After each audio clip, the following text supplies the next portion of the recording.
Astroloji təqvimə əsasən 2 yanvar 2026-cı il bir sıra bürclər üçün daha əlverişli hesab olunur.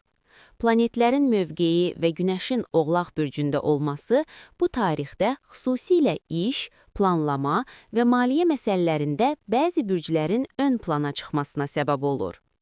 Bugün Oğlaq bürcü ən şanslı bürc kimi qiymətləndirilir.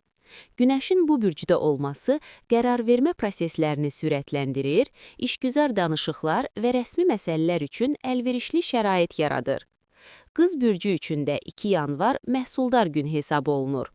Analitik düşüncə, detallara diqqət və planlı yanaşma tələb edən işlərdə qız bürcünün uğur qazanacağı qeyd olunur.